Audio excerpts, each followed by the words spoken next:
Welcome back. Please take a moment to get cozy. Turn off any notifications or potential sources of disturbance. Feel that warm, relaxing feeling when you focus only on being comfortable. Tune out the world and prepare yourself for an immersive journey that will gently lead you to deep, peaceful sleep. Every chapter will guide you through the history of Stoicism and provide you with key takeaways. We made it deliciously easy. This was designed to enhance your sleep quality and prime your mind with ancient wisdom, so you wake tomorrow with renewed energy and focus, ready to meet whatever the day may bring. Before we dive into the history, let's understand what Stoicism actually is. Think of it as an ancient toolkit for handling life's ups and downs with calm and wisdom. Stoicism isn't about being emotionless or cold. That's a common misunderstanding. Real Stoicism is about being emotionally intelligent. It's about responding to life thoughtfully instead of just reacting impulsively. Picture yourself on a difficult day. Maybe work was stressful, traffic was terrible, or someone said something that hurt your feelings. Most people let these things ruin their whole day. But Stoics have a different approach. They ask, what part of this can I actually control? You can't control traffic, but you can control how you respond to it.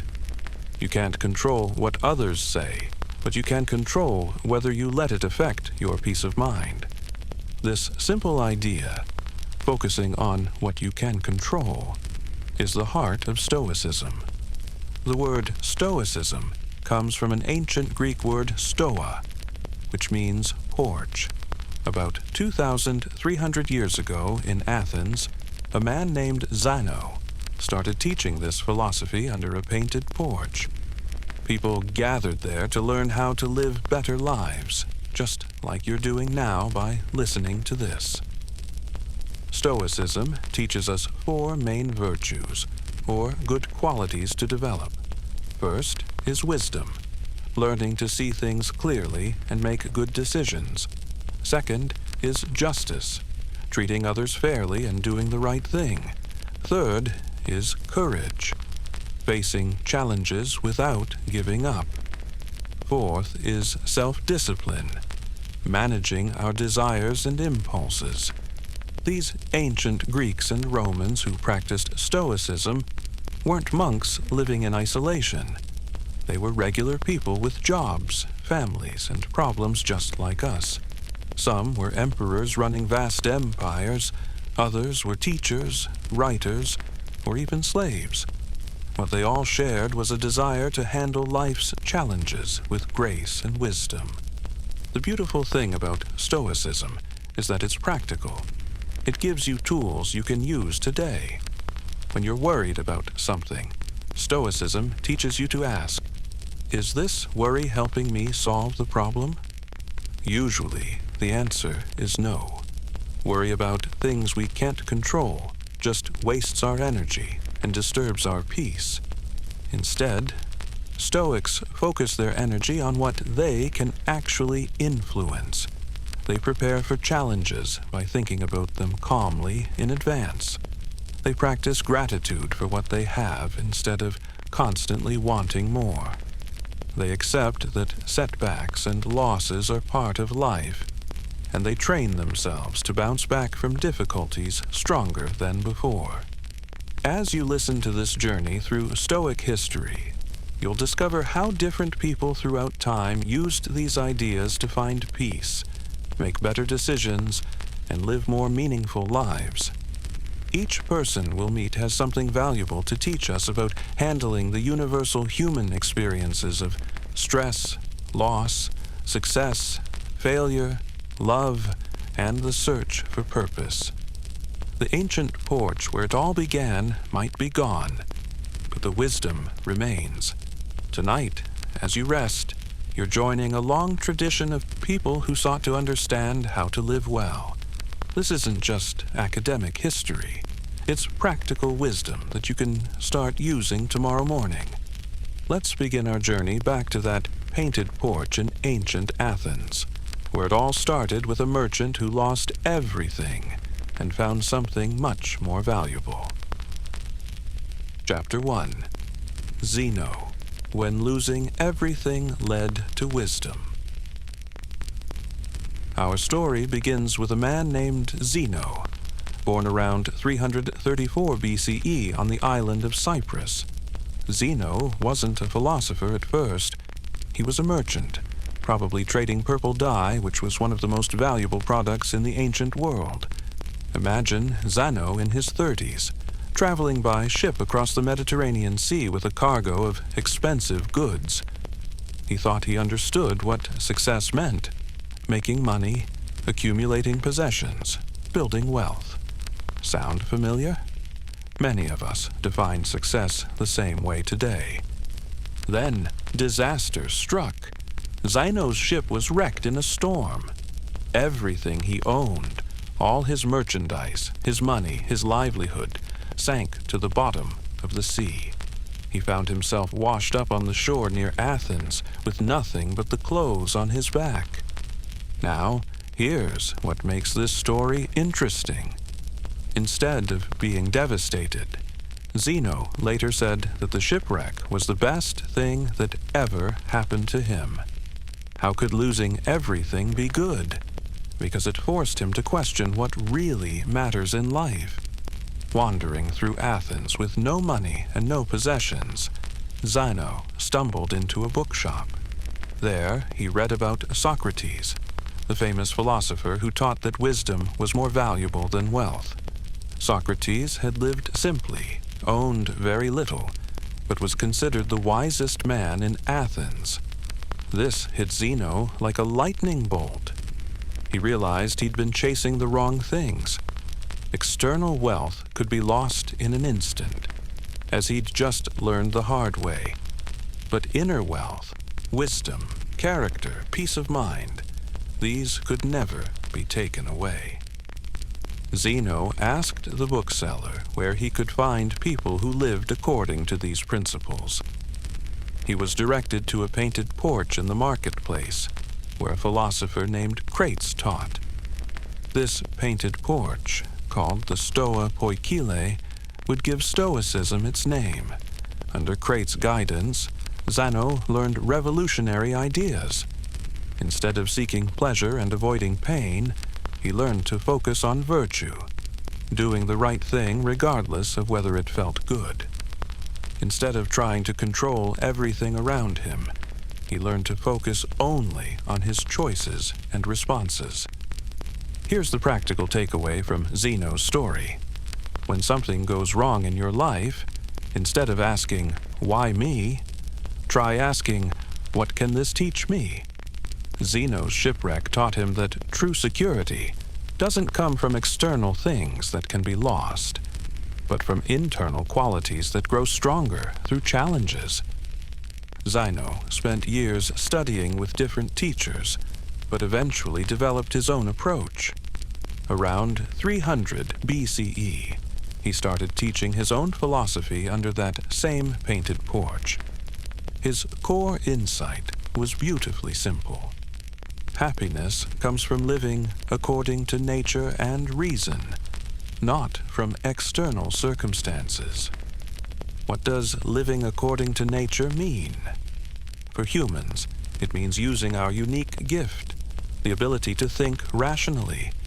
Instead of being driven by impulses and emotions, we can pause, think, and choose our responses. Zeno taught that there are only 3 types of things in life. Things that are good, virtues like wisdom and justice. Things that are bad, vices like cruelty and dishonesty. And things that are indifferent. Everything else, money, health, reputation, even life and death.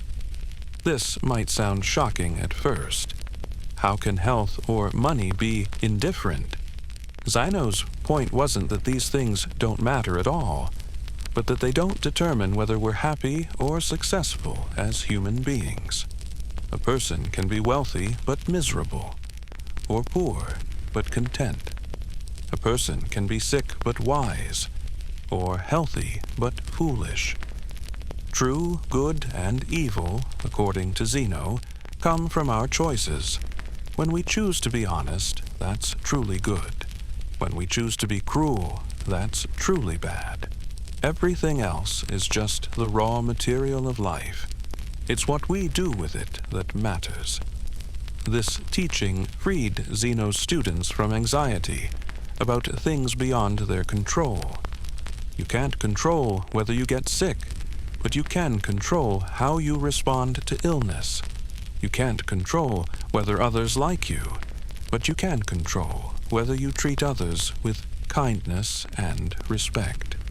Students traveled from all over the Mediterranean to learn from Zeno. They found in his teachings not abstract philosophy, but practical tools for daily life. When faced with disappointment, they learned to ask, "How can I respond to this with virtue?" When dealing with difficult people, they practiced patience and understanding. Zeno's approach was like mental training. Just as athletes train their bodies to be strong and flexible, Stoics train their minds to be resilient and wise. They practice seeing situations clearly, without the distortion of excessive emotion. They rehearse how they would handle various challenges before those challenges arise. The painted porch became a place where practical wisdom was shared. Students learned that freedom isn't about doing whatever you want. That often leads to becoming a slave to your desires.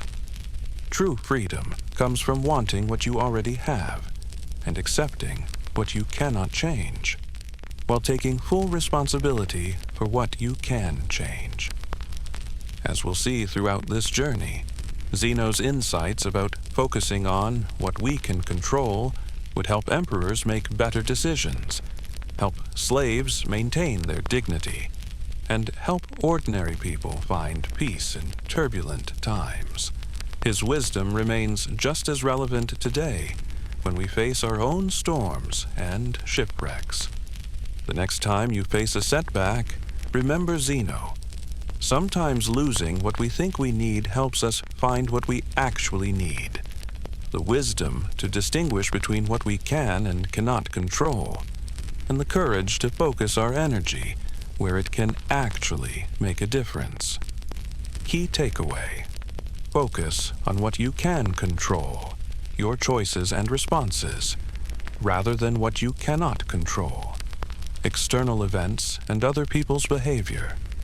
This simple shift can dramatically reduce stress and increase your effectiveness. Chapter 2. Cleanthes, the Working Philosopher. After Zeno died around 262 BCE, leadership of the Stoic school passed to a remarkable man named Cleanthes. His story shows us that wisdom isn't reserved for the wealthy or the privileged. It's available to anyone willing to work for it. Cleanthes came from humble beginnings. He wasn't born into a wealthy family that could afford to send him to philosophy school. Instead, he had to earn his living through physical labor. During the day, he worked as a boxer and did various manual jobs around Athens. At night, he attended philosophy lectures and studied by lamplight. This wasn't easy. Imagine working construction all day, then spending your evenings in challenging intellectual discussions about the nature of virtue and the meaning of life. Most people would be too tired. But Cleanthes understood something important. The pursuit of wisdom requires sacrifice, but that sacrifice is worth it. Some critics accused him of stealing money to pay for his education. How else, they wondered, could a poor laborer afford philosophy school? To answer these accusations, Cleanthes appeared before a court and showed them his hands, rough and calloused from honest work. The judges were so impressed by his integrity that they offered to pay for his education. but Cleanthes declined, preferring to remain independent. There's a beautiful lesson here for modern life. Cleanthes showed that you don't need perfect conditions to pursue what matters to you. You don't need unlimited time or resources. You need dedication and the willingness to work for what you value. How many of us make excuses about why we can't pursue our goals? I don't have time. I don't have money. I'm too tired after work. Cleanthes had all these same challenges, but he didn't let them stop him. He found a way. Under Cleanthes' leadership, Stoicism developed its spiritual dimension.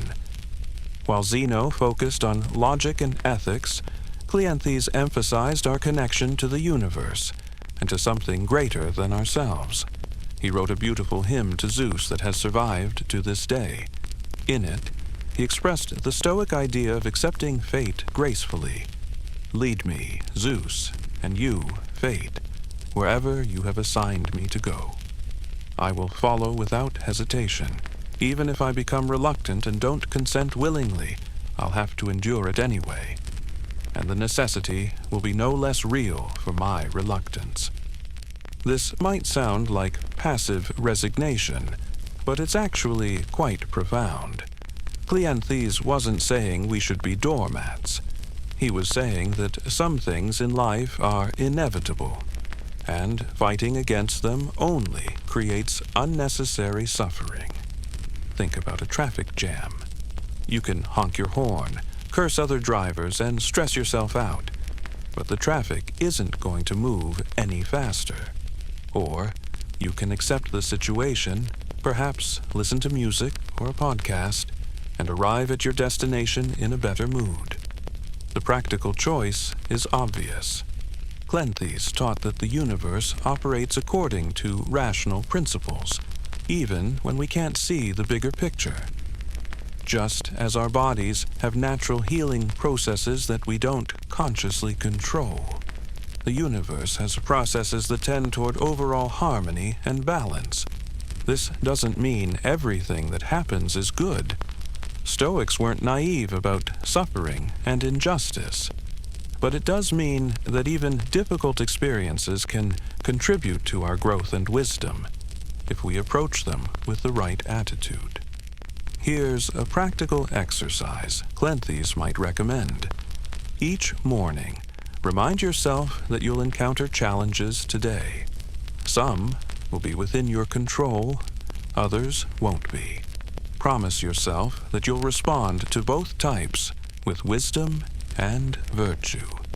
For things within your control, your effort, your attitude, your choices, take full responsibility. For things outside your control, other people's behavior, unexpected events, even your own past mistakes, practice acceptance. Cleanthes also emphasized the importance of gratitude. He taught his students to appreciate what they had rather than constantly focusing on what they lacked. This wasn't about suppressing legitimate desires, but about maintaining perspective. When you're grateful for your health, you take better care of your body. When you're grateful for your relationships, you invest more energy in them. When you're grateful for your opportunities, you make better use of them. Gratitude isn't just a nice feeling. It's a practical tool for living better. The working class background that might have been seen as a disadvantage actually strengthened Cleanthes' philosophy. He understood the dignity of labor and the satisfaction that comes from earning your way in the world. He knew that character is built through meeting daily challenges, not through avoiding them. Cleanthes taught for nearly 40 years, demonstrating remarkable consistency and dedication. His students learned not just through his words, but through his example. Here was a man who lived his philosophy, who showed that you could be both practical and wise, both hard-working and contemplative. One of his key insights was that philosophy isn't separate from ordinary life. It's a way of approaching ordinary life with greater awareness and intention. Whether you're working, studying, raising children, or dealing with difficulties, you can practice Stoic virtues. Patience when things don't go as planned, courage when facing challenges, justice in your dealings with others, wisdom in your decisions. These virtues can be practiced in any situation, at any economic level, by anyone willing to make the effort. Cleanthes proved that external circumstances don't determine your capacity for wisdom and virtue. You can be poor in money, but rich in character. You can lack formal education, but possess deep understanding. You can work with your hands all day, and still contemplate the deepest questions of human existence. As you rest tonight, remember Cleanthes' example. Whatever challenges you face in pursuing what matters to you, remember that dedication and honest effort can overcome many obstacles. The wisdom you seek is available to you, regardless of your background or current circumstances. The key is to start where you are, with what you have, and take one step at a time toward who you want to become. Key takeaway: you don't need perfect conditions to grow and learn. Like Cleanthes, you can pursue wisdom and virtue regardless of your circumstances. Dedication and honest effort matter more than advantages or disadvantages. Chapter 3. Chrysippus, the Master Builder. When Cleanthes passed away around 232 BCE, the Stoic school needed someone who could organize all the wisdom that had been accumulated into a clear, logical system. That person was Chrysippus, a brilliant thinker who would be remembered as the second founder of Stoicism. Later, Stoics would say, without Chrysippus, there would be no Stoa. This wasn't an exaggeration. While Zeno planted the seed and Cleanthes watered it, Chrysippus built the greenhouse that allowed Stoicism to flourish and spread throughout the ancient world. Chrysippus came from Soli, a city in what's now Turkey. Unlike Cleanthes, he came from a more comfortable background and had the luxury of dedicating himself fully to intellectual work. But he used this privilege wisely, becoming one of the most productive writers in ancient history. He wrote over 700 books, though, sadly, only fragments survive today. What made Chrysippus special wasn't just his intelligence, but his ability to take complex ideas and make them practical and teachable. He understood that for philosophy to truly help people, it needed to be clearly explained and systematically organized. Think of Chrysippus as the ancient equivalent of a great teacher who can take difficult concepts and break them down into understandable steps. He didn't just teach Stoicism. He created a curriculum that could be learned and applied by regular people. One of his most important contributions was developing the Stoic understanding of logic, clear thinking. Chrysippus taught that most of our problems come from confused thinking. We make assumptions without checking them. We jump to conclusions. We let our emotions cloud our judgment. Here's a simple example of Stoic logic in action. Let's say your boss criticizes your work. Your immediate emotional reaction might be anger or hurt feelings. But Chrysippus would teach you to pause and examine your thinking. What exactly did your boss say? Was it constructive feedback or unfair criticism? Are you interpreting their words through the filter of your own insecurities? Is there truth in what they said that could help you improve?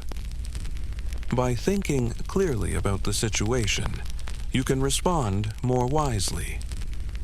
Chrysippus also developed Stoic physics, not physics as we understand it today, but the Stoic view of how the universe works. He taught that everything in the universe is connected. This might sound mystical, but it has practical implications. When you understand that you're part of a larger whole, it becomes easier to accept your role and responsibilities. Just as a cell in your body has a function that serves the whole organism, you have a role that serves the larger community of humanity. This doesn't mean you're unimportant. Quite the opposite. Your choices and actions ripple outward and affect others. Understanding this interconnectedness can motivate you to live more thoughtfully and ethically. In ethics, Chrysippus refined the Stoic teaching about emotions. He didn't say emotions are bad. That's a common misunderstanding about Stoicism. Instead, he taught that our initial emotional reactions are natural and often beyond our control, but what we do with those emotions is up to us. Let's say you lose your job. The initial shock, worry, and disappointment are natural human responses. Chrysippus wouldn't tell you to suppress these feelings, but he would teach you not to add unnecessary suffering through catastrophic thinking. Instead of spiraling into thoughts like, "I'll never find another job," "I'm a failure," or "this is a disaster," you can acknowledge your natural concerns while thinking more clearly about your actual situation and options. Chrysippus taught a powerful technique called the discipline of assent. This means carefully examining your thoughts before accepting them as true. When a worry or judgment pops into your mind, ask yourself, is this thought accurate? Is it helpful? What evidence do I have for it? This isn't about positive thinking or denial. It's about thinking clearly and realistically. Often, our first thoughts about a situation are more emotional than logical. Taking a moment to examine them can lead to much wiser responses. Another key contribution was Chrysippus's work on the concept of preferred indifference. Remember, Stoics teach that only virtue is truly good and only vice is truly bad. Everything else, health, wealth, reputation, is indifferent in terms of true happiness. But this doesn't mean all indifferent things are equal.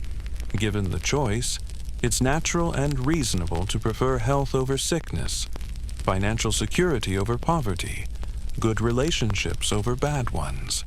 The key is not to let these preferences become attachments that disturb your peace of mind. You can work toward good health while accepting that illness sometimes happens. You can be responsible with money while recognizing that financial security doesn't guarantee happiness. You can invest in relationships while understanding that you can't control how others treat you. Chrysippus made Stoicism more practical by showing how these principles apply to real-life decisions. Should you take that new job? Apply Stoic thinking. Consider your duties to yourself and others. Think about the long-term consequences and make the best decision you can with the information available. Then accept the outcome with grace, learning from whatever happens. He also emphasized the importance of daily practice. Stoicism isn't something you learn once and then forget about. It's a set of mental habits that need to be developed through consistent exercise, just like physical fitness. Chrysippus recommended starting each day with reflection on how you want to respond to likely challenges, and each day by reviewing how well you applied Stoic principles. When you make mistakes, and you will, treat them as learning opportunities rather than reasons for self-criticism. The systematic approach that Chrysippus developed made Stoicism accessible to people throughout the Roman Empire. His clear explanations and practical exercises gave people tools they could actually use to handle stress, make better decisions, and find more peace in their daily lives. As you continue to rest and listen to this journey through Stoic history, remember Chrysippus's gift, taking profound wisdom and making it practical and teachable. The techniques he developed 2,000 years ago, examining your thoughts, focusing on what you can control, practicing daily reflection, remain powerful tools for anyone seeking greater wisdom and tranquility. The Stoic system that Chrysippus built would soon travel from Greece to Rome, where it would be tested and refined by some of history's most remarkable individuals. But that's a story for our next chapter. Key takeaway: practice the discipline of assent. Examine your thoughts before accepting them as true. Ask yourself, is this thought accurate? Is it helpful? This simple practice can dramatically improve your emotional well-being and decision-making. Chapter 4. Roman Stoicism, when philosophy met power. As Roman armies conquered Greece in the 2nd century BCE, they brought back more than gold and art treasures. They brought back ideas including Stoic philosophy. But these weren't just abstract concepts. Roman culture would transform Stoicism into something intensely practical, focused on duty, service, and effective action in the real world. The Romans were practical people. They built roads, organized governments, and created legal systems that lasted for centuries. When they encountered Greek philosophy, they asked a simple question: how can this help us live better and govern better? Two philosophers, Panaetius and Posidonius, became bridges between Greek thought and Roman culture. They took the systematic Stoicism that Chrysippus had developed and adapted it for Roman leaders who had to make real decisions with real consequences. Panaetius, who lived from about 185 to 110 BCE, spent much of his career in Rome. He became friends with some of the most powerful Roman families and showed them how Stoic principles could guide political and military leadership. Here's what made Panaetius's approach revolutionary. Instead of telling Romans to withdraw from public life to pursue philosophy, he showed them how to bring philosophical wisdom into their daily responsibilities as citizens, leaders, and family members. Think about this in modern terms. Many self-help approaches tell you to escape from stress by avoiding responsibilities or pursuing only what makes you happy. Panaetius taught the opposite. Find meaning and peace by fulfilling your responsibilities with wisdom and virtue.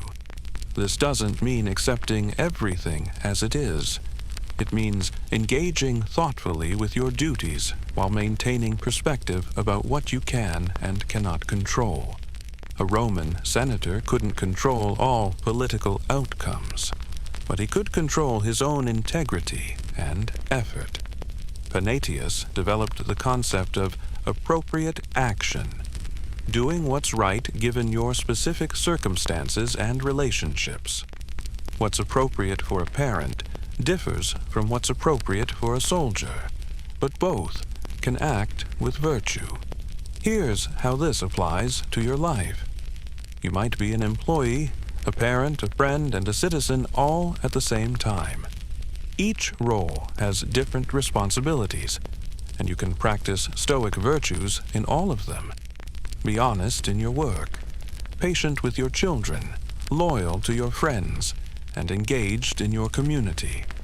Posidonius, who followed Panaetius, was a true Renaissance man, 2,000 years before the Renaissance.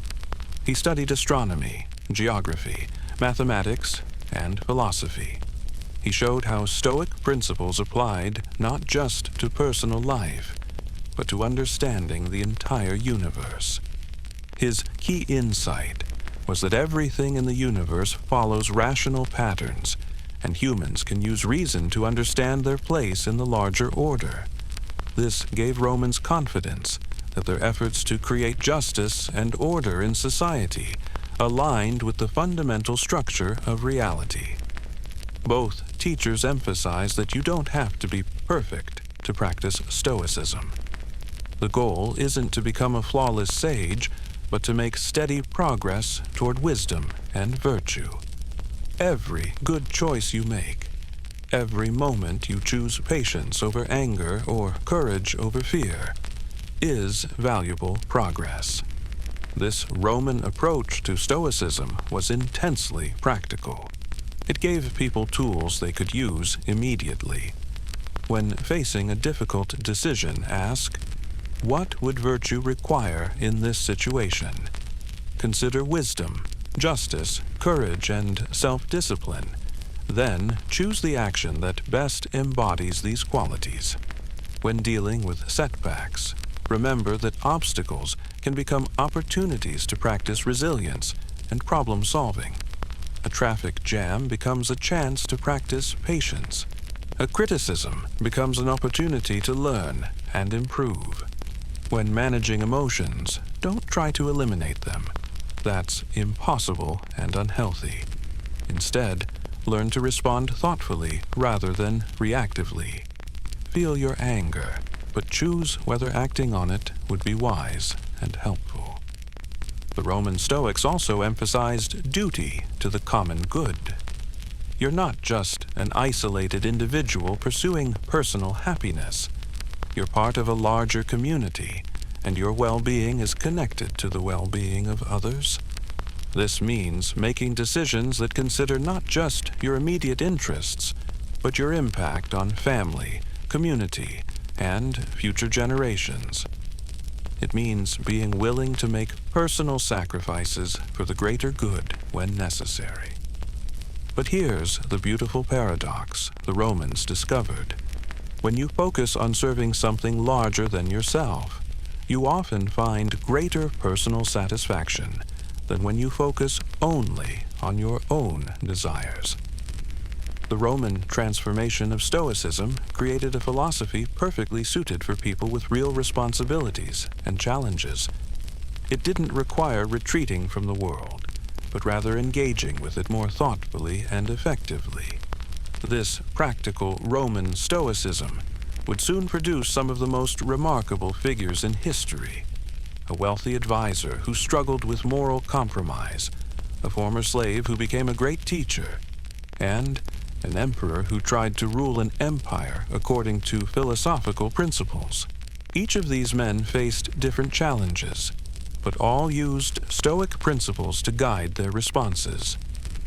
Their stories show us how ancient wisdom can help with very modern problems. How do you maintain integrity in a complex world? How do you find meaning in suffering? How do you use power responsibly? As you rest and listen to these stories unfold, consider how the Roman approach to Stoicism might apply to your own life. You may not be governing an empire, but you have responsibilities and relationships that matter. You make decisions that affect others. You face challenges that test your character. The same principles that helped Roman leaders can help you. Focus on what you can control. Act with virtue regardless of circumstances. View obstacles as opportunities for growth. And remember that your individual well-being is connected to the well-being of your community. The Romans proved that philosophy isn't just for academics or mystics. It's for anyone who wants to live more thoughtfully, respond to challenges more wisely, and contribute more effectively to the world around them. Key takeaway: apply appropriate action. Do what's right, given your specific circumstances and relationships. You can practice virtue in all your roles, as employee, parent, friend, citizen. Engage thoughtfully with your responsibilities rather than trying to escape them. Chapter 5. Seneca, the Wealthy Philosopher's Dilemma.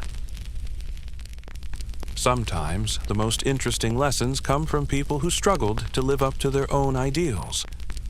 Lucius Annaeus Seneca, born around 4 BCE in Spain, became one of the most influential Stoic writers in history, but his life was full of contradictions that make his story both fascinating and deeply human. Seneca was wealthy, very wealthy. He was also a philosopher who taught that money and possessions don't bring happiness. He served as advisor to Emperor Nero, one of history's most notorious rulers. He preached about virtue while navigating the corrupt world of Roman imperial politics. These contradictions don't invalidate his wisdom. They make it more relevant to those of us who also struggle to live up to our ideals. Born into a well-connected family, Seneca received the finest education Rome could offer. He studied rhetoric, the art of persuasive speaking, which prepared him for a career in politics and law. But he was also drawn to philosophy, particularly Stoicism, which offered practical wisdom for managing the pressures and temptations of public life. Seneca's early career coincided with the reign of Caligula, an emperor who was increasingly paranoid and unstable. Serving in this environment taught Seneca valuable lessons about how to maintain integrity under pressure. He learned that you can't control your circumstances, but you can control how you respond to them. When Caligula was assassinated and Claudius became emperor, Seneca's fortunes took a dramatic turn. Due to political intrigue involving the emperor's wife, Seneca was exiled to the island of Corsica in 41 CE. He would spend 8 long years there, stripped of his wealth, position, and comfortable lifestyle. Exile could have broken Seneca's spirit, but instead it became his philosophical laboratory. Cut off from the distractions of Roman society, he had time to reflect deeply on what really mattered in life. He wrote letters to his mother, offering comfort and wisdom that revealed his growing understanding of Stoic principles. Here's one of his key insights from this period. External circumstances reveal character. They don't create it. Exile didn't make Seneca wise. It revealed and strengthened the wisdom he had been developing. Similarly, your challenges don't determine who you are. They give you opportunities to practice who you want to become. In 49 CE, Seneca was recalled from exile to serve as tutor to young Nero, the future emperor. This seemed like a dream opportunity, the chance to shape the character of someone who would rule the known world. Seneca threw himself into this role, hoping to create a philosopher king for the first 5 years of Nero's reign, from 54 to 59 CE. Seneca's influence helped maintain relative peace and prosperity throughout the empire. His Stoic principles guided imperial policy toward justice, mercy, and rational governance. It seemed like philosophy was proving its practical value on the grandest possible stage. But power corrupts, and Nero gradually became more tyrannical and unstable. Seneca found himself in an impossible position. Resign and potentially leave Rome to even worse influences, or continue serving while watching his ideals be corrupted. This is a dilemma many people face in smaller ways, staying in imperfect situations while trying to make positive change, or leaving when compromise becomes too great. Seneca's response shows both human weakness and philosophical wisdom. He accumulated enormous wealth while preaching about the unimportance of money. He participated in political decisions he may have privately opposed. But he also used his influence to moderate Nero's worst impulses and to protect innocent people when possible. Critics then and now have called Seneca a hypocrite, but his defenders point out that pure philosophical consistency is often impossible in the real world. The question isn't whether you can live perfectly according to your ideals, but whether you can make progress toward them while doing what good you can in imperfect circumstances. This tension led to some of Seneca's most profound insights. He understood moral compromise in a way that philosophers who never wielded power could not. His letters and essays grapple honestly with the gap between philosophical ideals and practical realities. Here are some practical lessons from Seneca's experience. First, don't let the perfect be the enemy of the good. You may not be able to live with complete philosophical purity, but you can still make choices that move you closer to your ideals. Seneca couldn't create a perfect government, but he could influence it in positive directions. Second, be honest about your own inconsistencies without using them as excuses to give up on growth. Seneca acknowledged his contradictions openly. He didn't pretend to be a perfect sage, just someone making progress toward wisdom. Third, use your advantages, even ones that might seem philosophically problematic, to do good for others. Seneca's wealth and position allowed him to help people he couldn't have helped as a poor exile. The question isn't whether you have advantages, but how you use them. In 62 CE, as Nero became increasingly unstable and dangerous, Seneca gradually withdrew from active political involvement.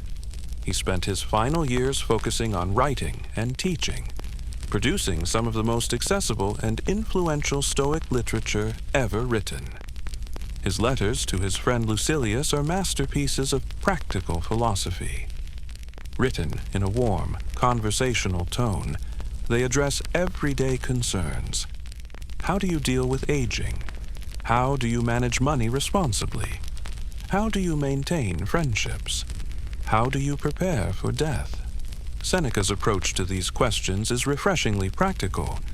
He doesn't offer perfect solutions, but useful tools. When you're angry, he suggests examining whether your anger is helping you solve the problem or just making you miserable. When you're worried about the future, he recommends focusing on what you can do today to prepare for various possibilities. One of his most helpful techniques is premeditation of adversity. Occasionally, imagining losing things you value. Not to become pessimistic, but to appreciate what you have and prepare mentally for potential losses. This makes you more grateful for what you currently enjoy and more resilient if losses occur. Try this exercise. Spend a few minutes imagining your life without something important to you. Your job, your health, a relationship. Notice how this makes you appreciate what you currently have. Then think about how you would cope if this loss actually occurred. This isn't morbid thinking. It's practical preparation that builds both gratitude and resilience. Seneca also wrote about managing money from a Stoic perspective.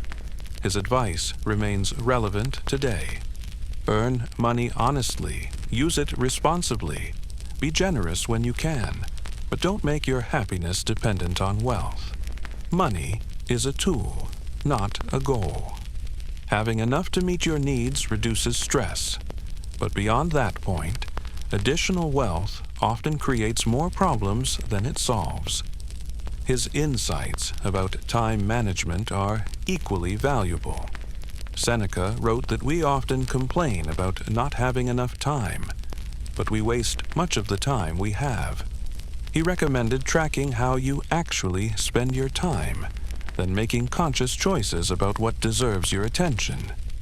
Ask yourself, if I had only 1 year to live, how would I spend today? This isn't about being morbid, but about maintaining perspective on what truly matters. Most of us spend too much time on things that don't really contribute to our well-being or the well-being of others. Seneca's life ended tragically, but philosophically. In 65 CE, he was accused of participating in a conspiracy against Nero and was ordered to commit suicide.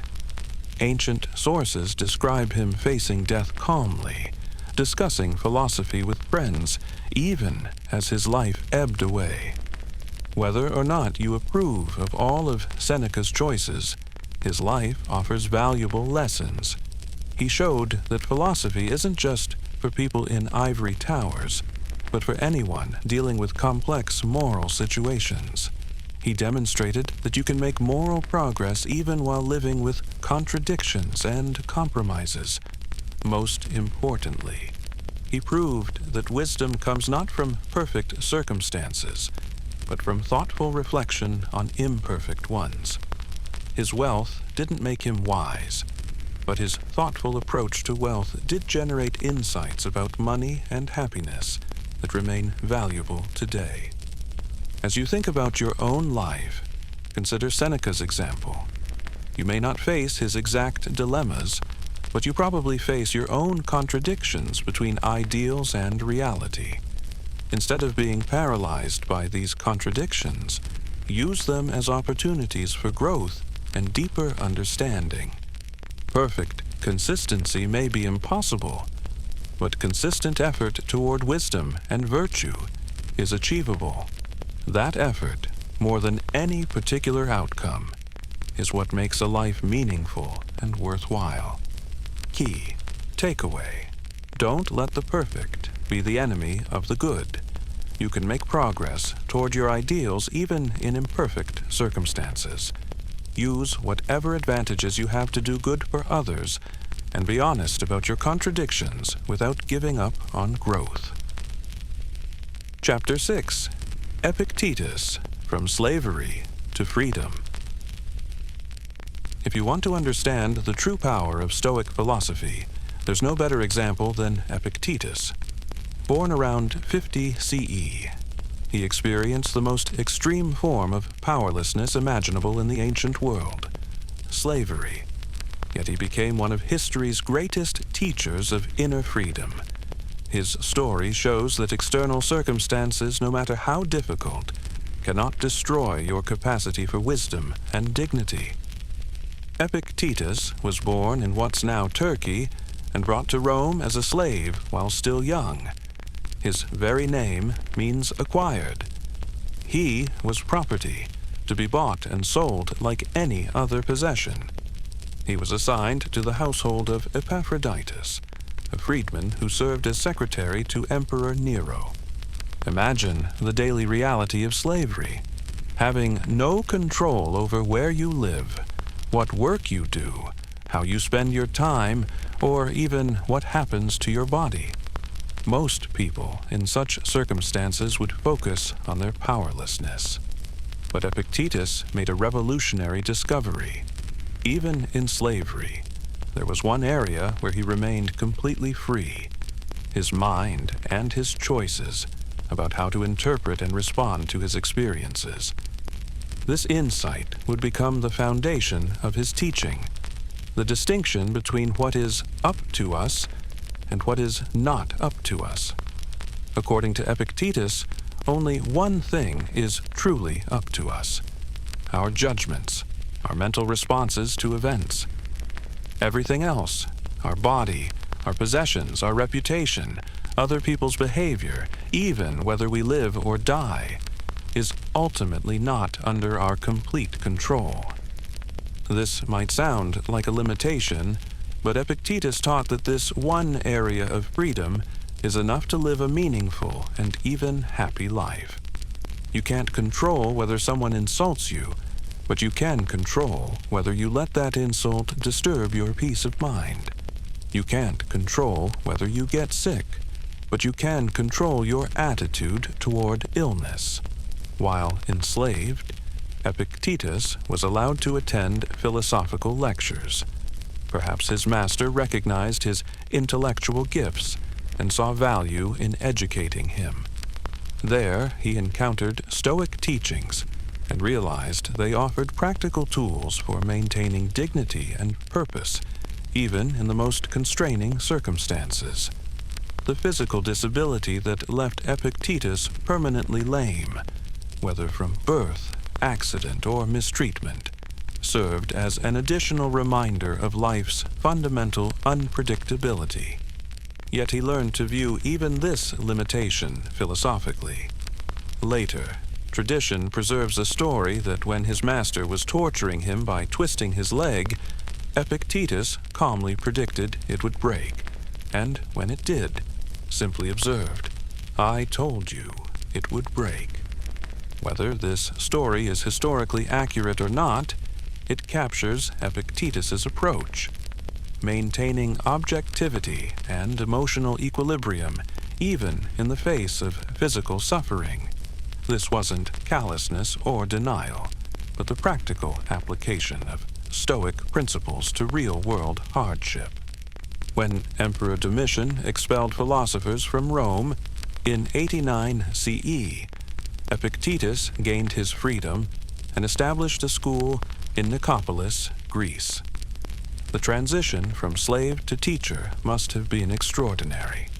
After decades of having others control his life, he was suddenly responsible for guiding the intellectual and moral development of students who came from across the Mediterranean to learn from him.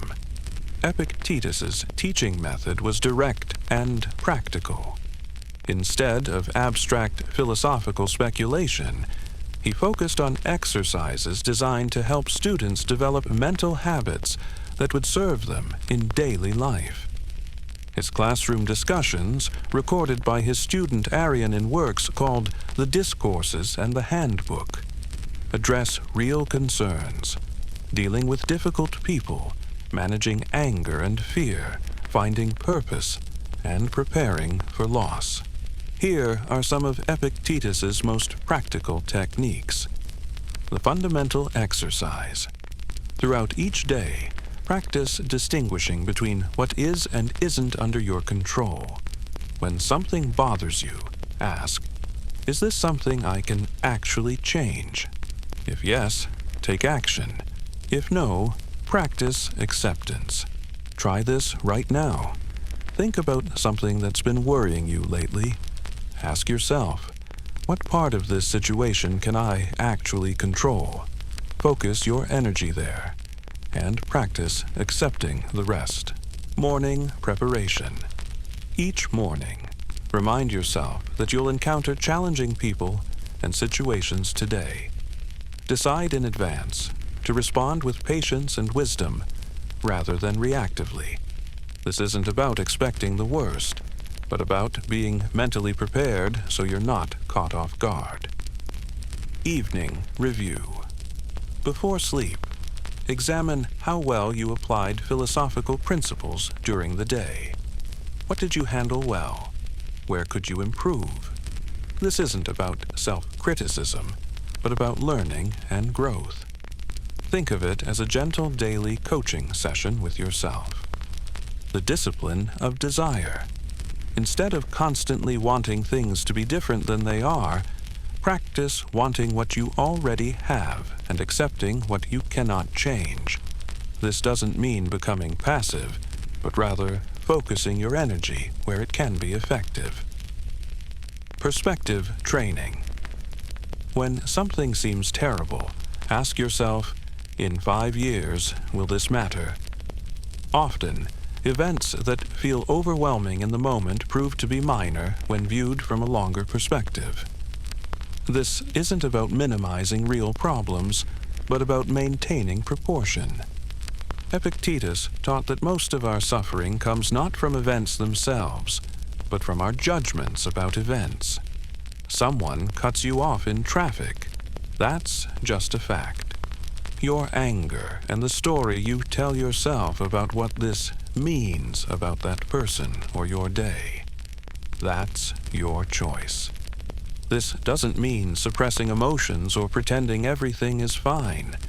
It means recognizing that you have more control over your emotional responses than you might think. Initial reactions are often automatic, but how you develop and act on those reactions is up to you. One of his most famous sayings illustrates this. It's not what happens to you, but how you react to it that matters. A failure can become an opportunity to learn resilience.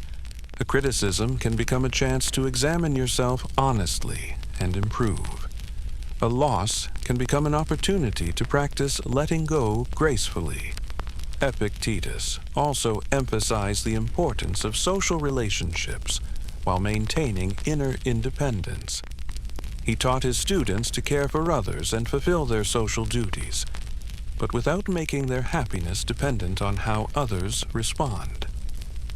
You can love someone deeply while accepting that you cannot control whether they love you back.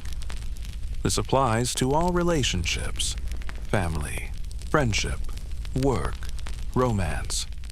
Do your best to be a good parent, friend, employee, or partner, but don't make your self-worth dependent on others' approval or behavior. This, paradoxically, often makes you more attractive to others, since people are drawn to those who are secure in themselves. Try this approach in your relationships. Express your care and do your best to be helpful and supportive, but don't make your happiness conditional on specific responses from others.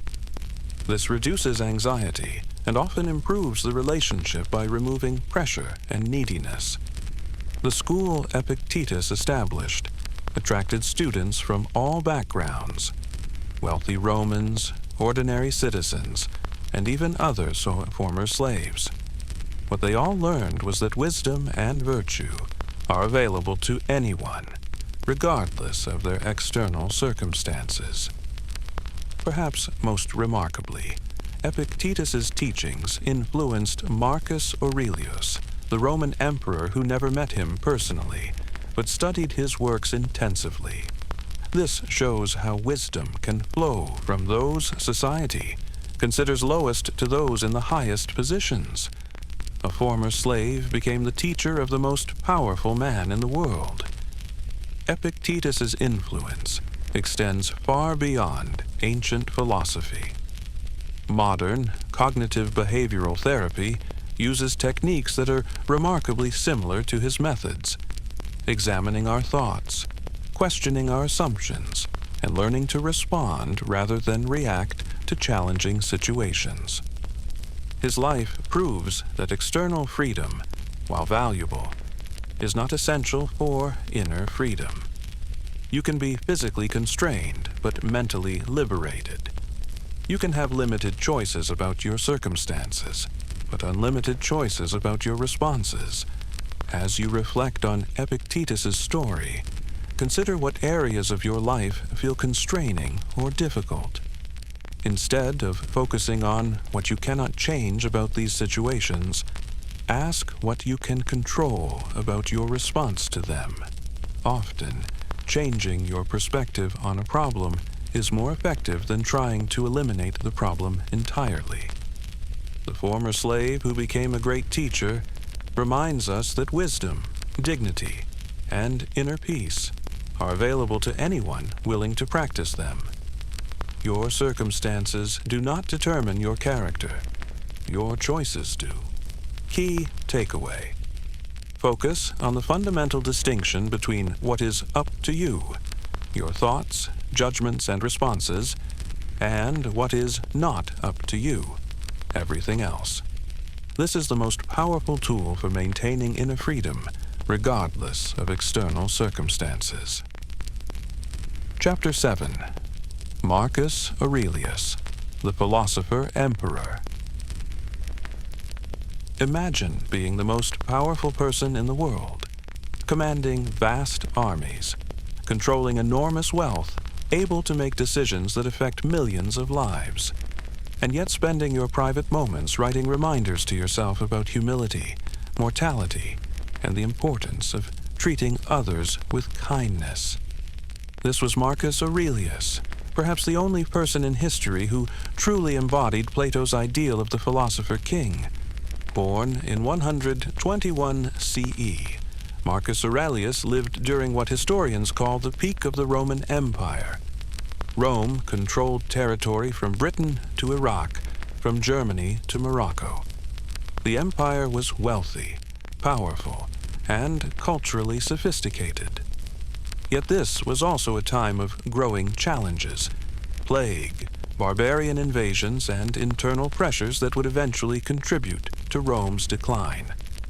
Marcus came from an aristocratic family and received the finest education available. But what set him apart was his genuine attraction to philosophy, particularly the Stoicism of Epictetus. The contrast is striking. Epictetus had been a slave with no external power, but complete inner freedom, while Marcus had ultimate external power, but sought the same inner freedom that philosophy could provide. When Emperor Antoninus Pius adopted Marcus as his heir in 138 CE, the young man found himself being prepared for responsibilities beyond imagination. For 23 years, he served as heir apparent, learning statecraft, military strategy, law, and administration. But throughout this preparation, he continued his philosophical studies, seeing them not as abstract intellectual exercise, but as practical training for the challenges ahead. The notebooks Marcus kept for personal reflection, what we call his meditations, provide an extraordinary window into the mind of someone trying to apply Stoic principles while bearing ultimate responsibility for an empire. These weren't written for publication, but as private exercises in self-examination and moral guidance. Reading the meditations is like overhearing someone's most honest conversations with himself. Marcus reminds himself to be patient with difficult people, to remember that everyone is struggling with their own challenges, to accept that death could come at any time, and to focus on doing his duty regardless of whether others appreciate his efforts. When Marcus finally became emperor in 161 CE, the empire immediately faced a series of crises that would test his philosophical training. A devastating plague, known as the Antonine Plague, swept through the Mediterranean world, killing millions. Germanic tribes pressed against the northern frontiers, requiring constant military campaigns. Internal political challenges demanded careful attention. Any of these crises might have overwhelmed a less prepared leader. But Marcus approached each challenge with the same philosophical principles he had been developing for decades. He focused on what he could control, his own decisions and responses, while accepting what he could not control, the broader circumstances that created these challenges. The plague is a perfect example. Marcus couldn't stop the disease from spreading, but he could ensure that the government responded effectively. He organized relief efforts, maintained public order, and made decisions based on reason rather than panic. His Stoic training helped him remain calm and effective during one of the worst health crises in ancient history. Similarly, when barbarian tribes invaded the northern frontiers, Marcus couldn't prevent them from seeking new territories, but he could respond strategically. He spent years on military campaigns, personally leading troops and making tactical decisions, while never losing sight of the larger goal of protecting Roman civilization and maintaining peace. But perhaps the most severe test of Marcus's philosophical commitments came from personal losses. Several of his children died young, a common tragedy in ancient times, but no less heartbreaking for being common. His wife, Faustina, was rumored to be unfaithful, though Marcus chose to treat her with dignity regardless. His trusted general Avidius Cassius rebelled and briefly declared himself emperor, though he was quickly defeated. Marcus's response to these personal challenges reveals the practical value of Stoic training. Instead of becoming bitter or cynical, he used each loss as an opportunity to practice the philosophical principles he had studied. Grief is natural, but it need not be destructive. Betrayal is painful, but it doesn't require abandoning your commitment to justice and mercy. In his private notes, Marcus reminds himself that everything in life is temporary. Both good things and bad things pass away. This isn't a reason for despair, but for perspective. Appreciate good times while they last. Endure difficult times with patience, and remember that your character is built through how you respond to both. One of the most striking aspects of Marcus's meditations is his emphasis on the common humanity he shares with everyone, from fellow emperors to ordinary citizens to his enemies. Despite his vast power, he never lost sight of the fact that all people face the same fundamental challenges: dealing with disappointment, managing relationships, finding meaning, and facing mortality. This perspective shaped his approach to governance. Marcus implemented legal reforms that protected the rights of slaves and gladiators. He established programs to help orphaned children. He worked to ensure that justice was available to all citizens, not just the wealthy and well-connected. His Stoic commitment to treating all rational beings with dignity translated into practical policies that improved many lives. The irony is that Marcus didn't want to be emperor. His philosophical inclinations drew him toward contemplation and study, not political power. But he understood that duty sometimes requires accepting roles we wouldn't choose for ourselves. Once he became emperor, he was determined to fulfill that role with virtue and effectiveness. This teaches a valuable lesson about responsibility. You may not have chosen all your current obligations as a parent, employee, caregiver, or community member, but once you have them, you can choose to fulfill them with excellence or to resent them. Marcus chose excellence, even when the responsibilities were overwhelming. Marcus also practiced what Stoics call memento mori, remembering mortality. His meditations frequently return to the theme of death, not from morbid fascination, but as a tool for maintaining perspective. When you remember that your time is limited, it becomes easier to focus on what truly matters and let go of petty concerns. He writes, "You were born to work together with others. Remember this when you lose patience with someone. Think of all the people who have already died, and that you too will soon follow. Think of how brief life is, how vast the universe." These thoughts will help you maintain perspective. Try this exercise. When you're frustrated with someone, remember that both of you will be gone in a few decades. This doesn't make current problems irrelevant, but it can help you respond with more patience and understanding. The military campaigns that occupied much of Marcus's later reign provided an unexpected laboratory for philosophical practice. Leading armies in harsh conditions along the Danube frontier, far from the comforts of Rome, surrounded by the realities of warfare and death, Marcus continued his daily practice of philosophical reflection. His notes from this period show someone maintaining inner peace amid external chaos. He reminds himself that his duty is to make the best decisions he can with available information, then accept the results without excessive pride in victory or despair in defeat. He practices gratitude for simple pleasures, a good meal, a warm fire, the companionship of fellow soldiers. One of Marcus's most practical insights concerns dealing with difficult people. He writes, "When you wake up in the morning, tell yourself, the people I deal with today will be meddling, ungrateful, arrogant, dishonest, jealous, and surly. They are like this because they can't tell good from evil. But I have seen the beauty of good and the ugliness of evil, and have recognized that the wrongdoer has a nature related to my own."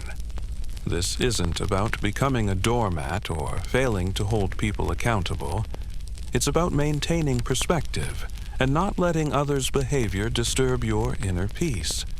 When someone is difficult, Marcus reminds himself that they're acting according to their understanding, limited though it may be. Marcus also emphasized the importance of focusing on your own role rather than trying to control outcomes. He writes, "You have power over your mind, not outside events. Realize this, and you will find strength." This became a central theme of his approach to leadership and life. When Marcus died in 180 CE at his military headquarters, having spent his final years defending the empire's frontiers, he left behind both a well-administered state and a body of philosophical writing that continues to inspire readers today. His example proves that power and philosophy can coexist, that worldly responsibility and inner development can support rather than contradict each other. The lessons from Marcus's life apply to anyone carrying significant responsibilities. Focus on your circle of control. You can't determine all outcomes, but you can control your effort, preparation, and responses. Practice perspective during both successes and failures. Neither will last forever, and both provide opportunities for growth. Treat all people with dignity, regardless of their status or how they treat you. This isn't naive idealism, but practical wisdom. It creates better relationships and a better community. Accept your responsibilities gracefully, even if you didn't choose them. Excellence in unwanted roles often brings unexpected satisfaction and always builds character. Remember your mortality, not to become depressed, but to maintain priorities. Time is limited, so spend it on what truly matters. Practice gratitude for simple pleasures while working toward larger goals. Appreciation for what you have provides strength for pursuing what you hope to achieve. Marcus Aurelius proved that external power need not corrupt inner virtue, that worldly success can coexist with philosophical wisdom, and that the principles developed in an ancient painted porch could guide the governance of a vast empire. His example continues to inspire leaders and ordinary citizens alike who seek to live with both effectiveness and integrity. As you rest and reflect on Marcus's story, consider how his approach might apply to your own responsibilities and challenges. You may not rule an empire, but you make decisions that affect others. You face setbacks and successes. You struggle to balance competing demands on your time and energy. The same principles that helped Marcus can help you. Focus on what you can control. Maintain perspective through changes. Treat others with dignity.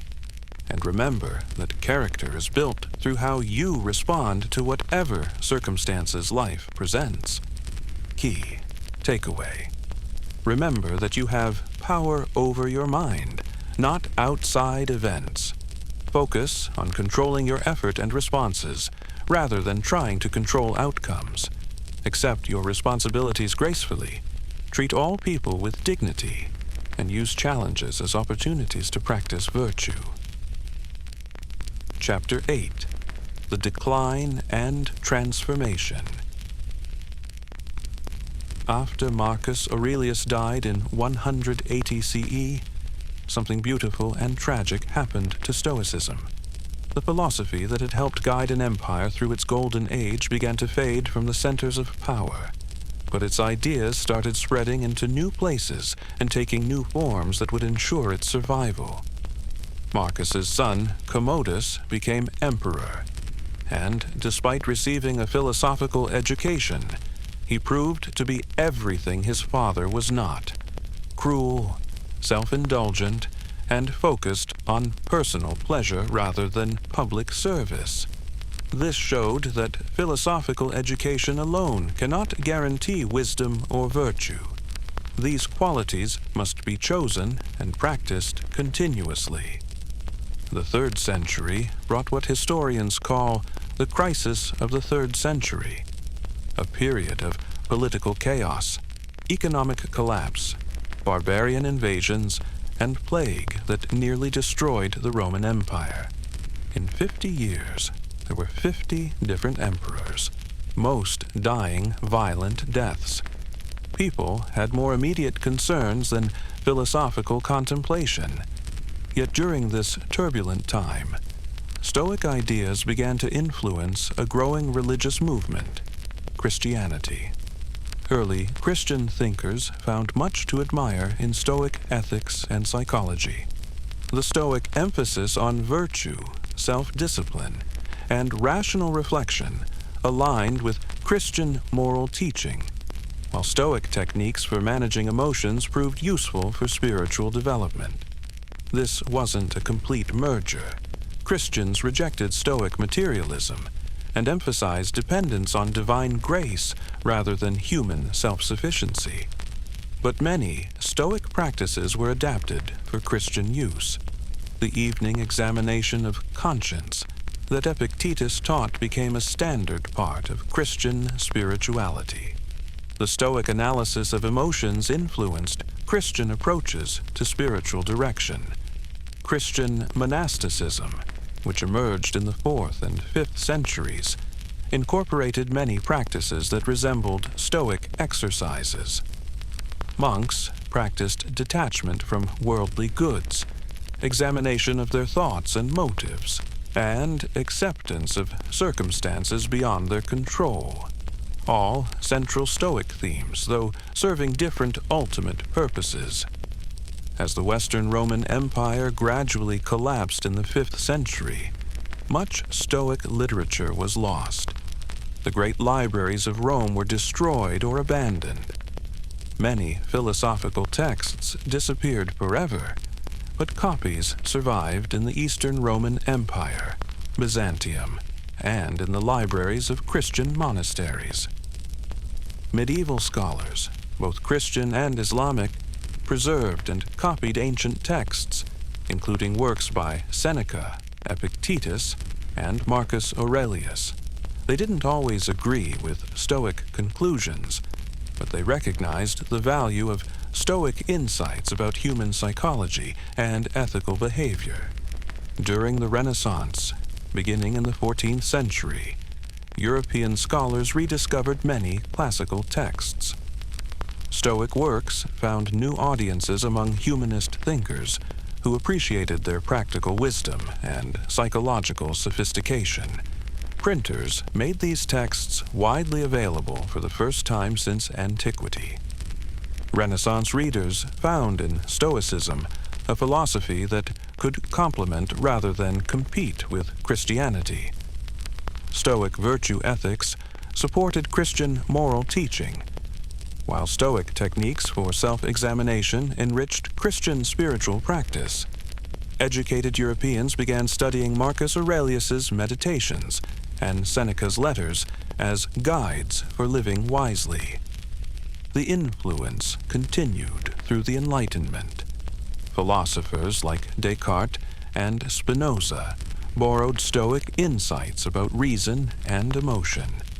The American founding fathers, particularly figures like George Washington and Thomas Jefferson, were influenced by Stoic ideas about duty, virtue, and public service. But perhaps the most surprising development came in the 20th century, when psychologists began developing therapeutic techniques that closely resembled ancient Stoic practices. Cognitive behavioral therapy, now one of the most effective forms of psychological treatment, teaches many of the same skills that Epictetus taught his students. Modern CBT helps people identify destructive thought patterns, question their assumptions, and develop more rational responses to challenging situations. This is essentially what Stoics called the discipline of assent, examining your thoughts before accepting them as true. Today, Stoicism is experiencing another revival. Books about Stoic philosophy top bestseller lists. Apps help people practice Stoic exercises. Online communities share insights about applying ancient wisdom to modern problems. Professional athletes, business leaders, and ordinary people seeking greater resilience and peace of mind are rediscovering tools that were developed over 2,000 years ago. What explains this enduring appeal? Stoicism addresses timeless human challenges. How do you handle stress and disappointment? How do you maintain perspective during both success and failure? How do you develop resilience and inner strength? How do you find meaning and purpose in uncertain times? These questions are as relevant today as they were in ancient Athens or Rome. The specific circumstances change.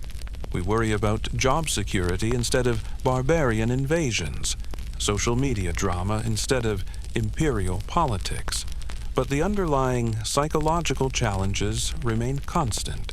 Modern Stoicism isn't about returning to ancient religious beliefs or political systems. It's about applying timeless insights about human nature to contemporary life. The techniques that helped Epictetus maintain dignity during slavery can help anyone deal with difficult circumstances.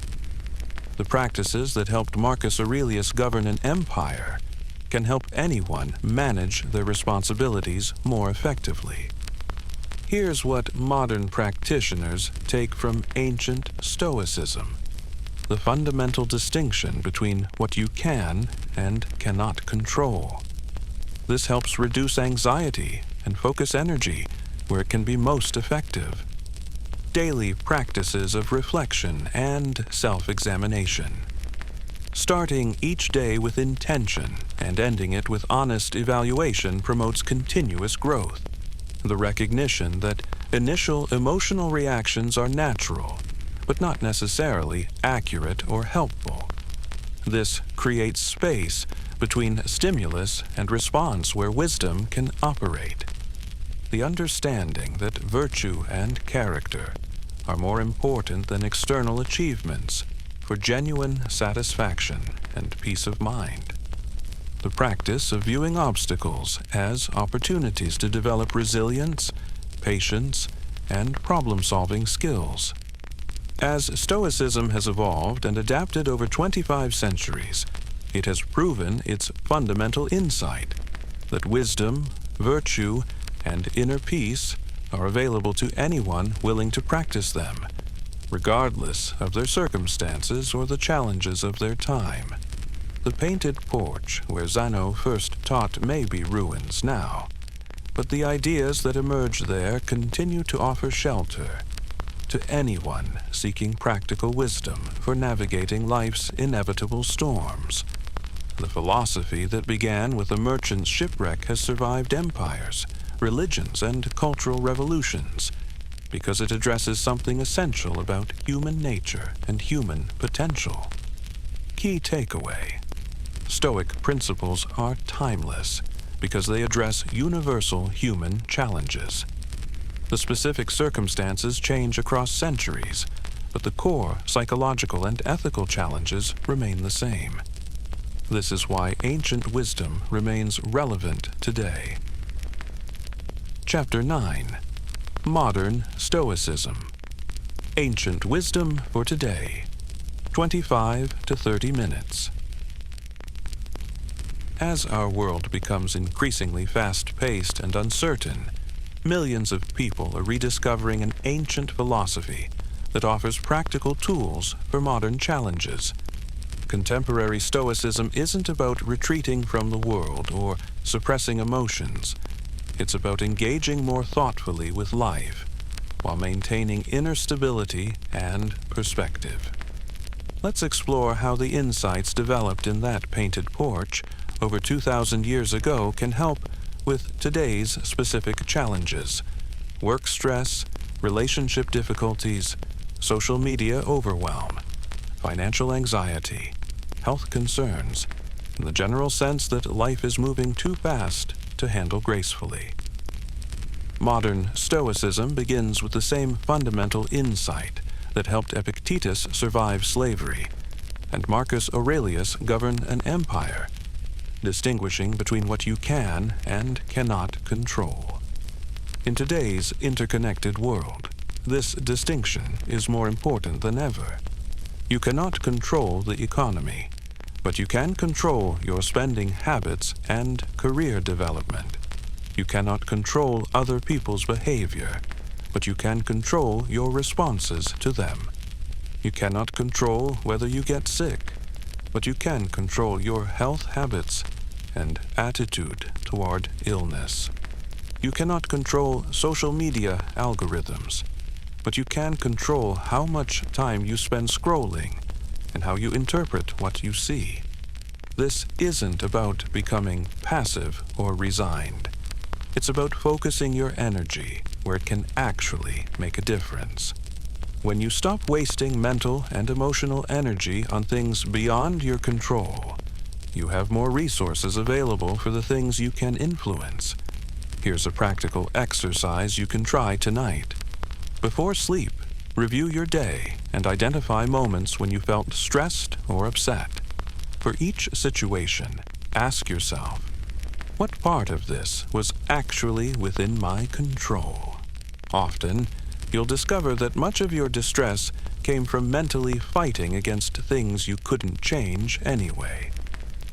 Modern cognitive behavioral therapy has validated many Stoic insights about the relationship between thoughts and emotions. The ancient Stoic practice of examining your judgments closely resembles what therapists now call cognitive restructuring, identifying and questioning thoughts that create unnecessary suffering. For example, if someone doesn't return your text message promptly, you might automatically think, "They're ignoring me," or "I must have said something wrong." These thoughts create anxiety and relationship stress. A Stoic approach would examine these assumptions. Do you know for certain they're ignoring you? Could there be other explanations? Are you making their response about your worth as a person? This isn't about positive thinking or denial. It's about thinking accurately. Often, our first interpretations of events are more emotional than logical. Taking a moment to examine these interpretations can lead to much more balanced and helpful responses. Modern Stoics also practice what Marcus Aurelius called the view from above, periodically stepping back to see your current concerns from a broader perspective. When you're stressed about a work deadline, it helps to remember that in 5 years, you probably won't even remember this particular project. When you're upset about a social conflict, it helps to consider how minor this will seem from the perspective of your entire life. This isn't meant to make your current concerns seem unimportant, but to keep them in proportion. You can take your responsibility seriously without letting temporary setbacks devastate you. Technology creates new opportunities to practice ancient Stoic exercises. You can set phone reminders for brief moments of reflection throughout the day. Apps can guide you through evening examinations of conscience. Online communities can provide support and accountability as you develop philosophical practices. But technology also creates new challenges that require Stoic wisdom. Social media can trigger comparison, envy, and outrage that disrupts your peace of mind. The constant stream of news can create anxiety about events you cannot influence. Digital connectivity can make it difficult to focus on present-moment experiences. Stoic principles offer practical guidance for these modern dilemmas. Before engaging with social media, you might ask, how will this serve my goals for personal growth and contribution to others? When you feel triggered by something online, you can pause and examine whether your emotional response is helping you respond wisely to the situation. The Stoic practice of preferred indifference is particularly relevant to modern life. Remember, Stoics teach that health, wealth, and reputation are indifferent to true happiness. They're naturally preferable to their opposites, but they don't determine whether you're successful as a human being. This doesn't mean being careless about money or health. It means pursuing these goods without making your happiness dependent on achieving specific outcomes. You can work hard for a promotion, while accepting that you can't control all the factors that influence hiring decisions. You can eat well and exercise regularly, while accepting that some health problems may occur, regardless of your efforts. Modern Stoicism also emphasizes the importance of social connection and contribution to community, what Stoics call sympathia, or interconnectedness. You're not an isolated individual pursuing personal happiness, but part of a larger whole. Your well-being is connected to the well-being of others. This perspective can transform how you approach work, relationships, and civic engagement. Instead of asking only, "What's in this for me?"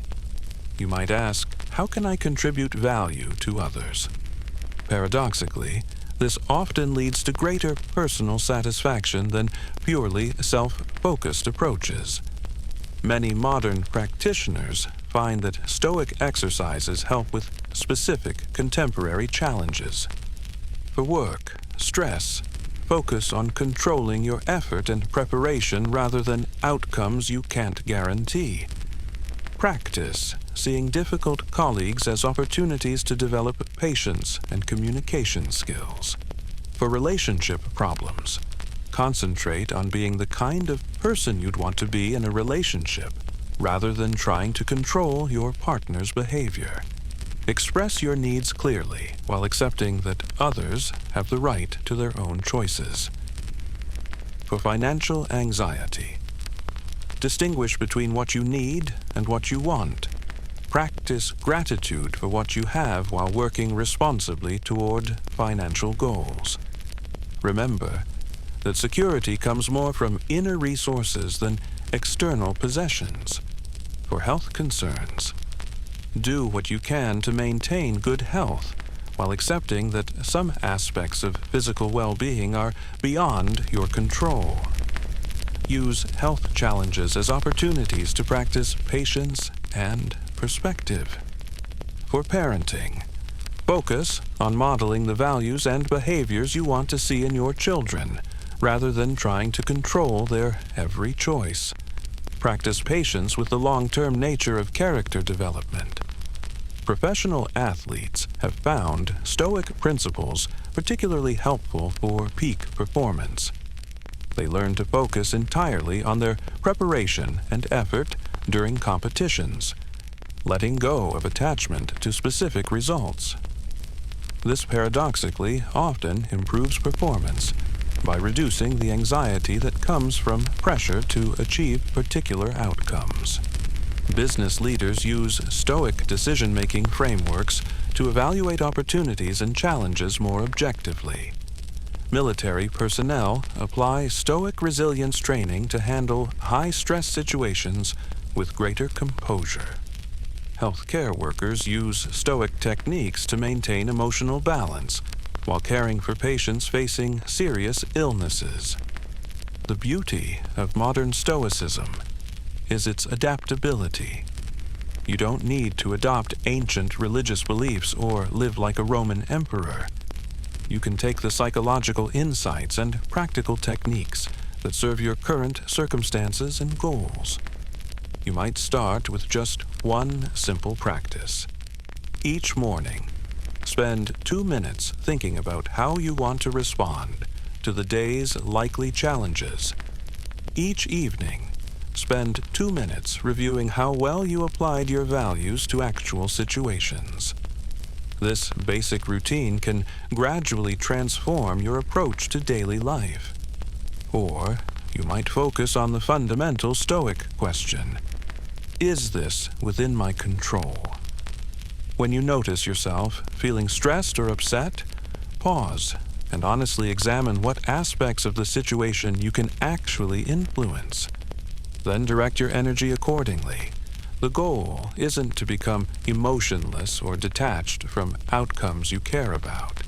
It's to engage more skillfully with life, responding thoughtfully rather than reactively, maintaining perspective through ups and downs, and building the inner resources that allow you to contribute positively to your family, community, and world regardless of external circumstances. As you practice these approaches, you'll likely discover what ancient and modern Stoics have found: that focusing on what you can control, acting according to your deepest values, and accepting what you cannot change creates a surprisingly satisfying and resilient way of living. The painted porch may be gone, but the wisdom cultivated there continues to offer practical guidance for anyone seeking to live more thoughtfully and effectively in whatever circumstances they face. Key takeaway: modern Stoicism adapts ancient wisdom to contemporary challenges. Start with simple daily practices: morning intention setting, evening reflection, and regularly asking, is this within my control? Focus your energy where you can make a real difference. Closing: your Stoic journey. As our gentle journey through the history of Stoicism draws to a close, you now understand that this ancient philosophy isn't really ancient at all. It's a timeless approach to the universal human challenges of finding meaning, managing stress, building resilience, and living with wisdom and dignity, regardless of circumstances. You've traveled with us from that painted porch in Athens, where Zeno first discovered that true wealth comes from character rather than possessions, through the practical adaptations of Roman Stoics, who showed how philosophical principles could guide real-world responsibilities, to the modern revival that proves these insights remain as relevant today as they were 25 centuries ago. What have you learned that you can take with you into your daily life? Let's review the key insights that unite all authentic Stoic teaching across cultures and centuries. The fundamental distinction between what you can and cannot control. This simple insight has the power to transform your relationship with stress, disappointment, and uncertainty. When you focus your energy on your choices, responses, and effort rather than on outcomes beyond your influence, you become both more effective and more peaceful. The recognition that your thoughts are not facts. Just because you think something doesn't make it true or helpful. Learning to examine your judgments and interpretations with gentle curiosity, rather than accepting them automatically, creates space for wisdom and better responses to challenging situations. The understanding that obstacles can become opportunities. Every difficulty you face is a chance to practice patience, creativity, problem-solving, or resilience. This doesn't mean pretending problems are good, but rather recognizing that your response to problems can strengthen your character and capabilities. The practice of daily reflection, beginning each day with intention about how you want to respond to likely challenges, and ending each day with honest examination of how well you applied your values, creates a cycle of continuous learning and growth. The importance of virtue over external achievements.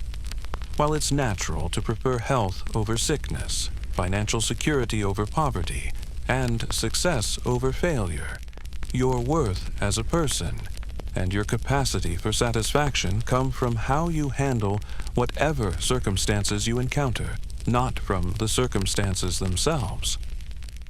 As you rest tonight, you can begin your own Stoic practice with some simple exercises. Tomorrow morning, before checking your phone or jumping into your routine, spend just 2 minutes thinking about what kind of person you want to be during the coming day. What values do you want to embody? How do you want to respond if things don't go as planned? Throughout the day, when you notice yourself feeling stressed or upset, pause and ask, what part of this situation is actually within my control? Then focus your energy there rather than mentally fighting against things you cannot change. Tomorrow evening, before sleep, spend 2 minutes reviewing your day. What did you handle well? Where could you have responded more wisely? What did you learn about yourself or about life? This isn't about self-criticism, but about gentle learning and growth. You might also try the Stoic practice of gratitude, not as forced positivity, but as realistic appreciation for the good things in your life that you might otherwise take for granted. Your health, relationships, opportunities, and even basic comforts like shelter and safety are gifts that billions of people throughout history would have treasured.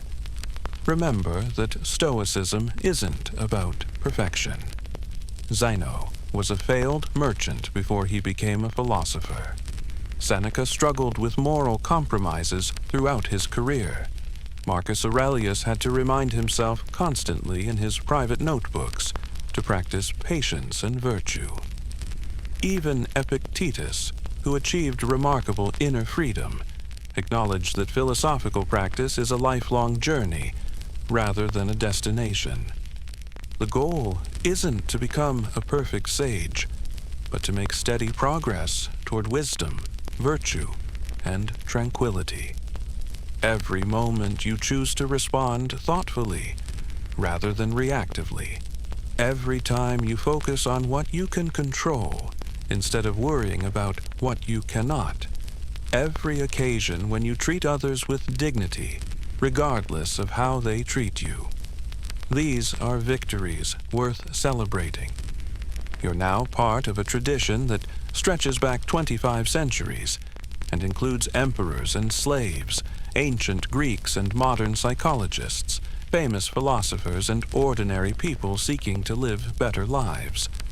This tradition recognizes that wisdom is available to anyone willing to practice it, that external circumstances don't determine your capacity for dignity and peace, and that the highest human achievements involve character rather than mere success. The painted porch where it all began may have crumbled into dust, but the insights first cultivated there continue to offer shelter to anyone seeking practical wisdom for life's inevitable storms. The philosophy that emerged from one man's shipwreck has proven remarkably seaworthy across centuries of human experience. As you drift into peaceful sleep, carry with you the quiet confidence that comes from philosophical understanding. Whatever tomorrow brings, you possess within yourself the tools necessary for meeting it with wisdom and grace. In developing these tools through patient practice, you participate in humanity's ongoing journey toward truth, virtue, and the profound satisfaction that comes from living in harmony with your deepest values and highest potential. The ancient wisdom flows on like a gentle river, offering its clear waters to each new generation, willing to drink deeply and discover for themselves the transformative power of focusing on what you can control, responding to life's challenges with virtue, and finding in the cultivation of character a source of meaning and peace that no external circumstances can threaten. Your Stoic journey begins now, not with dramatic changes, but with small, consistent practices that gradually transform how you think, feel, and respond to the endless variety of experiences that make up a human life. Welcome to this ancient and ever-new path toward wisdom, resilience, and inner freedom.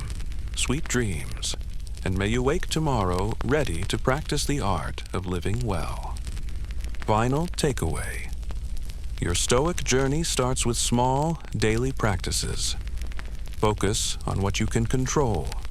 Examine your thoughts before accepting them. View challenges as opportunities for growth. And remember that character matters more than circumstances. You now have ancient tools for modern living.